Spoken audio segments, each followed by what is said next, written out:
If you do a simple search for Byron Parrish, you end up with information that implies he was a decorated Texas Ranger. Even a slightly deeper dive, however, reveals this is not the case at all.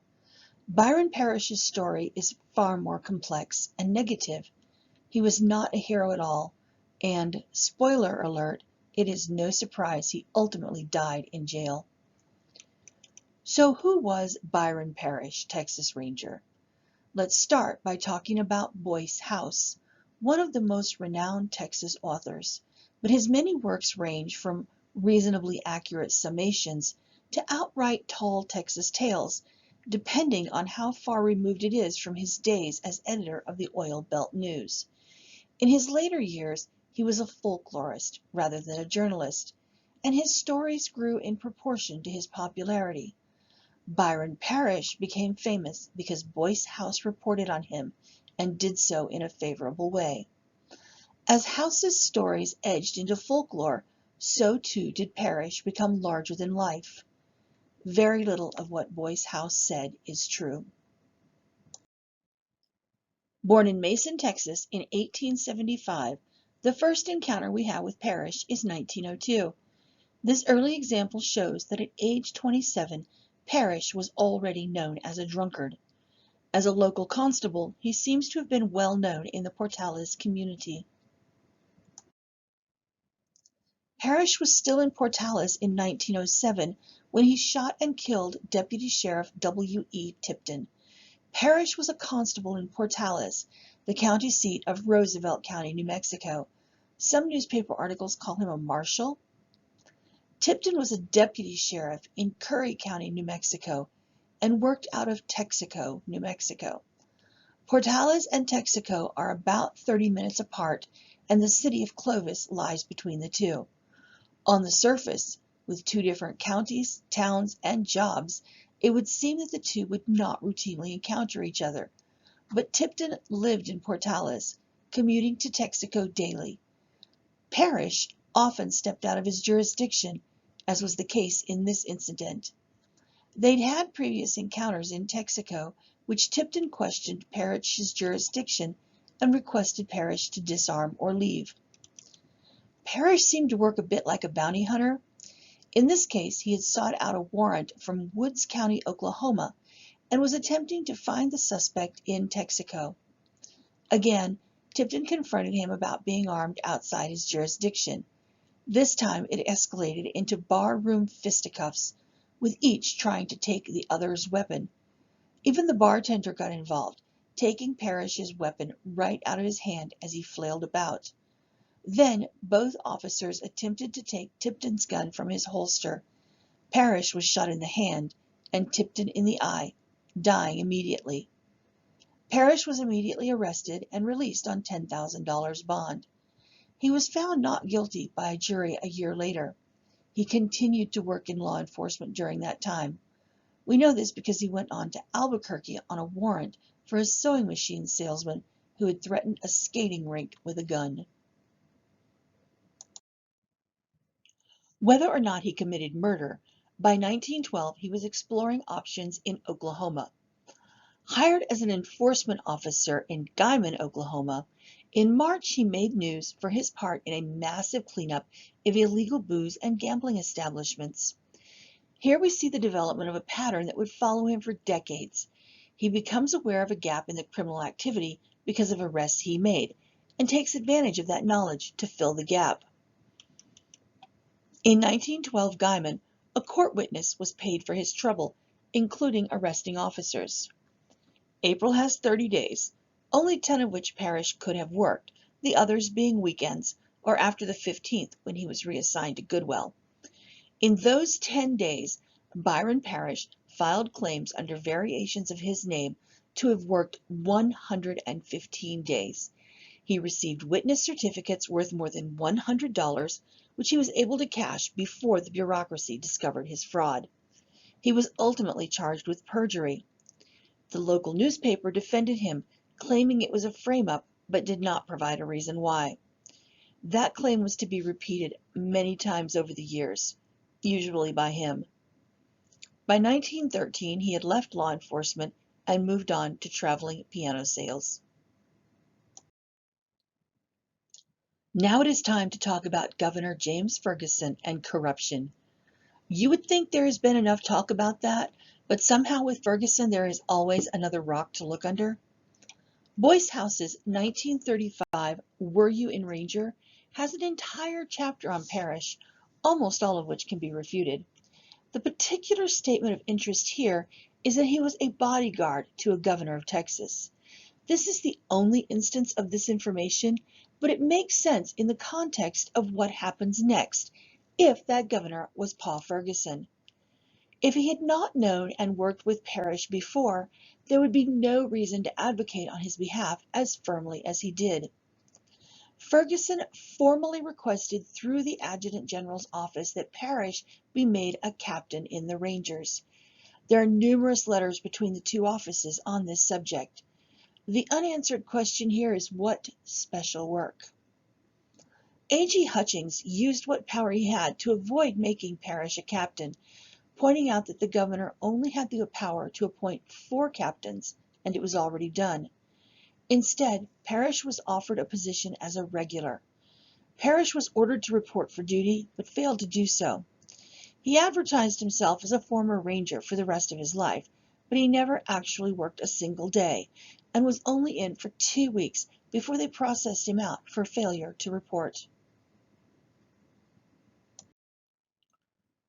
That bit of information makes a 1917 Waco interview somewhat confusing until you realize that everything in it was told to the reporter by Parrish. It is very positive, discussing how beloved he is from Snyder to Sweetwater, especially pointing out his record of almost daily arrests of slackers and agitators. Most of you will remember slackers was the World War I term for draft dodgers, and agitators were whatever type of person was not in agreement with your politics. Germans, anarchists, Reds. Parrish told how he captured a cell of German subversives who had been attempting to sway public opinion against President Wilson. With a long description of spy paraphernalia he discovered, Parrish called it the most important catch since war broke out. His exclamation for being in Waco was that he had been summoned by the governor, still Ferguson at this time. Instead of working in Snyder, the Texas Ranger biographies indicates that at this time he was barely staying ahead of a series of unpaid bills. The oil boom in Ranger, Texas started in October 1917. Due to the lack of records, it is not very clear when Parrish became the chief of police of Ranger. We know that in August 1917 he was roaming Texas, pretending to be a ranger. The Texas Ranger biographies says that in 1918 he was farming in Eastland County, which implies he could have been present from the earliest days of the boom. Other evidence indicates he was in Taylor, Texas, east of Austin, for at least the fall of 1919, where he was arrested for swindling in October and forfeited his bond in November. Perhaps he missed his court appearance because he was on his way to Ranger to become the chief of police. As we move into the main part of our story, I want to cover a little of what the situation was in Ranger that made all this possible. Prior to October 1917, Ranger was an unincorporated village of about 800 people. Unincorporated is important because it meant that no one had the legal authority to collect taxes, which of course meant the town had no money to pay for things like police or firemen. I also want to describe a phenomenon first explored by Walter Prescott Webb in his speech paper, History as High Adventure. When a boom starts, the first wave are the workers coming to earn a wage, but the second wave are the criminal element coming to take advantage of all the free-flowing money. Law and order quickly break down, usually through being overwhelmed. Modi Boatwright and William Owens explain the practical result of this in Tales from the Derrick Floor. Under normal growth, the police force grows incrementally as the population increases. In a boom town, the need for additional officers is urgent, and there is very little opportunity to vet the applicants. The town is just as likely to hire the very people they were supposed to be arresting as they are for hiring someone worthy of the position. It does not take long until bullies and extortionists control the streets on both sides of the law. This cycle was to play out over and over again as the booms moved across Texas, but Ranger was where the pattern was established. At a certain point, law-abiding citizens reach their limit and demand action. We are entering this phase at approximately the same time the written record begins. It is 2 years into the boom, the criminal element is firmly established in Ranger, and the police are well established as corrupt, often exploiting even the criminals through fines, which are paid so the police move on and gambling, drinking, and prostitution can continue. When the city was incorporated on February 4th, 1919, 16 months after the boom, they had prepared a plan to deal with the problems the city faced. Starting a police department was dealt with at the very first city council meeting. This is the earliest date at which Parrish could have become a paid employee of the city. We know he was a police officer in August 1919, and he was chief of police in December 1919. Boyce House tells us he promptly ran a reigning crime boss out of town. The mid-December 1919 papers do reflect that the police department clamped down on the gambling establishment of a certain long-fingered gentleman. In the Boyce House books, this character is named Quantrell. He is not identifiable through the newspapers. The papers also tell us that during this clampdown, Parrish himself was out of town for over 3 weeks. By December 1919, the good citizens had reached that point where they demanded something be done about the crime problem. Through December 1919 and January 1920, Parrish proclaimed his efforts to stop bootlegging and gambling. But by the end of January, we see people are starting to become disillusioned by him. He was called into the Board of Commissioners on January 27th to explain his failure. His resignation was suggested by some. He was put on 15 days probation. The Ranger Times on the 28th covered the commissioners' meeting in a very negative editorial. The editor, Larry Smits, was arrested later that day. The Ranger Times on the next day, January 29th, dedicated the entire front page to articles against Parrish, including charges of false arrest designed to intimidate Smits and his paper. The articles asked excellent questions, such as why he had a meeting of 6 cabaret owners in his home to discuss how they could legally restrain county officials from closing them. These questions were never answered. It is worth pointing out that the Volstead Act went into effect on January 17, 1920, but Eastland County was legally dry long before the beginning of the boom. Parrish did not last long after Volstead. He was arrested by his own deputies for operating a 90-gallon still on April 18, 1920. It was observed that he often arrested bootleggers without raising much suspicion that he was the source of their supply. It was a great scam. He sells the liquor, arrests the buyer when he attempts to resell it, confiscates the liquor, and sells it again. He knows how to take advantage of a situation. His answer to the charges was to beat the informant, Jimmy Hubbard, with a wet rope. According to the June 23, 1920 issue of the Fort Worth Record, Parrish's response was, "Hubbard got what he deserved, and others will get the same dose." Parrish was charged with aggravated assault. In the end, he simply walked away, leaving his troubles behind and not facing any consequences. We see his problems escalate out of control and even see him attempt to regain some control and respect, such as by joining the Chamber of Commerce in April and closing the cabarets in June. It's pretty much over for him by June, though, and the last we see of him in Ranger is the 8th of July, when he signed paperwork on the last of his property. It is hard to imagine packing so much into such a short period of time.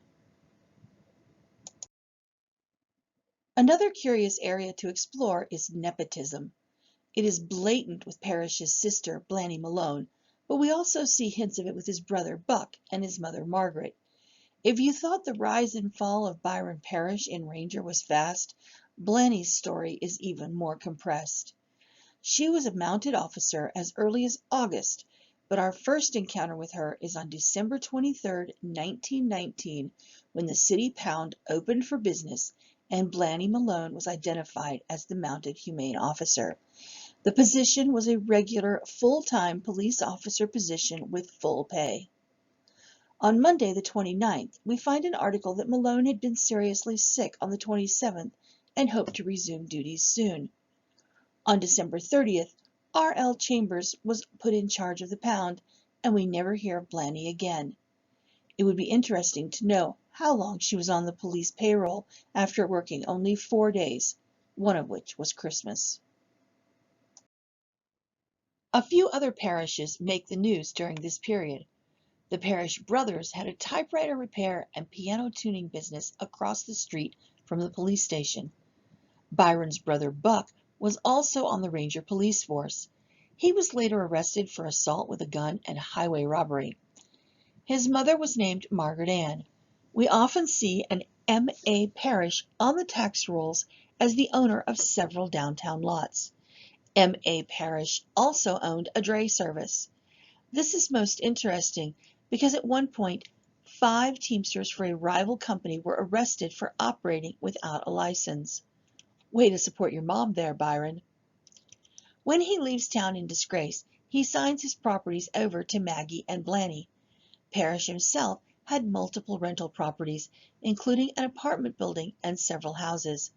He made an effort to sell them through April and May, but what was left he transferred to his mother and sister.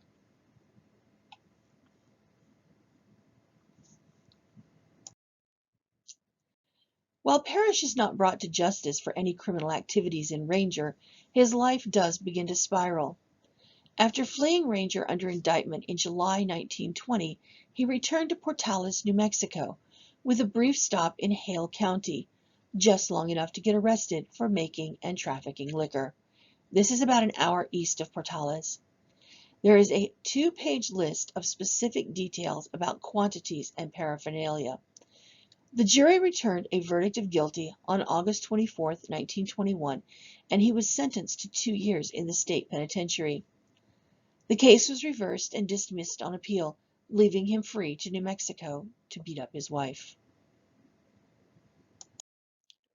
Even while fleeing Ranger and under indictment in Hale County, he managed a personal life, returning to Portales, where he married his 4th wife, Benny, in September 1920. Before the first year is over, he was in jail for domestic violence, leaving his 19-year-old wife and 5-week-old baby. He was 46. While he was in jail, Benny discovered that Parrish had been having an affair with her stepmother. Benny's reaction was to beat the woman to death with a claw hammer. In spite of the high drama, life went on enough that they had a second child in 1923, before divorcing him in time for him to remarry in 1925. He seems to settle down for a bit, and his public record is quiet for the next few years, with only a couple of more marriages and children being added. In 1924, we see him return to his roots. Piano sales had been his earliest work, and we saw him revisit Oklahoma for a bit in 1912, and he had a tuning shop in Ranger. Memphis and Wellington are panhandle towns near the Oklahoma border. We definitely see a pattern of constantly moving around this region as a part of his life. He married wife 5 in 1925 in Jackson County, Oklahoma, and wife 6 in 1926 in Denton. The next time we encounter him is on the 1930 census, living very far south, in Sabinal, a small village near Uvalde, but he does not seem to stay there long. By November 1930, his life is spiraling out of control again, with a drunk driving accident in San Angelo. For his death, we head to McCamey and Rankin in Upton County, just south of Pecos. The Fort Worth Star-Telegram announces his death in a respectful way. The Abilene Reporter-News is not so nice, informing us that he dropped dead at the county jail. The courteous people at the Upton County Courthouse were able to provide the rest of the tragic tale. Newborn daughter Ruby died a week before Parrish. Never able to manage life as an adult, He drowned his sorrow in alcohol, resulting in his arrest. He was so intoxicated he ultimately died of alcohol poisoning at the jail. He was 55. He left behind 6 children ranging in age from 24 to 2. Byron Parrish was a colorful individual, but not in a way that makes him worthy of celebration. He was a bully, an abuser, an alcoholic, an extortionist, and a swindler. He often worked within the law, performing the tasks he was being paid for by the citizens of whatever town he happened to be in. But he knew how to take advantage of a situation, and after familiarizing himself with the community's dark side, he would immerse himself in it. While it would be terrific to be able to celebrate all of our amazing Texas Rangers, there's really no organization that gets it right every time. Parrish's affiliation with the Rangers was tenuous at best, but he took advantage of it his entire life, using the automatic trust generated by the title to garner respect he did not deserve. Without that short interlude to make him appear more impressive than he really was, he just turns out to be another drunk living in drama. Thank you.